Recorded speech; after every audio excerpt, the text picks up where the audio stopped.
My grandfather, Nate Saint, can be seen as a shepherd boy in the stained glass windows of the National Cathedral in Washington, D.C.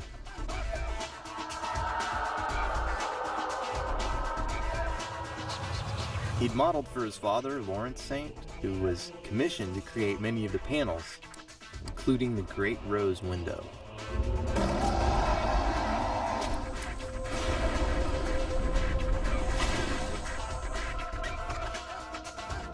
In 1956, 22 years before I was born, Grandpa Nate was speared to death by the Waodani Indians, along with his friends Roger Youderian, Ed McCauley, Pete Fleming, and Jim Elling. Life magazine carried the news to the world, and the story has been passed down in Christian and missionary circles ever since.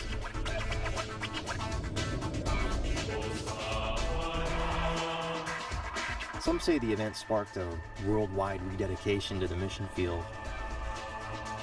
All it sparked in me was the question of whether Grandpa Nate ever felt the pressure to live up to the stained glass image he was made to represent.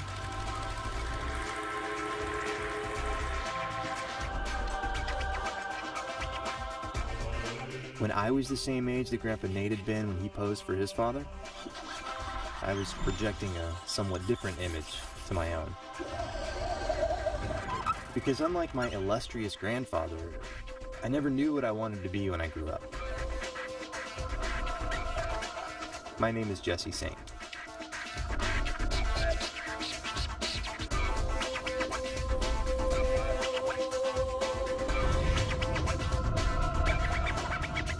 And if Grandpa didn't add enough color to the family history, there was always his sister, dear Great Aunt Rachel.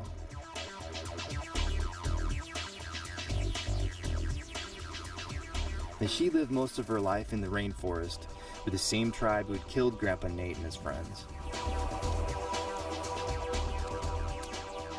And we'd only seen her when she came out of the Amazon long enough to visit our family in Florida, where my dad Steve worked as a businessman. I was 16, going to school in Ocala, and still not sure what I was going to be when I grew up, when Aunt Rachel's visits stopped altogether. She'd gone on to join Grandpa Nate. I'd always known that a small group of Waodani considered Rachel to be part of their family, but I was in no way ready for how that connection was about to be extended to me.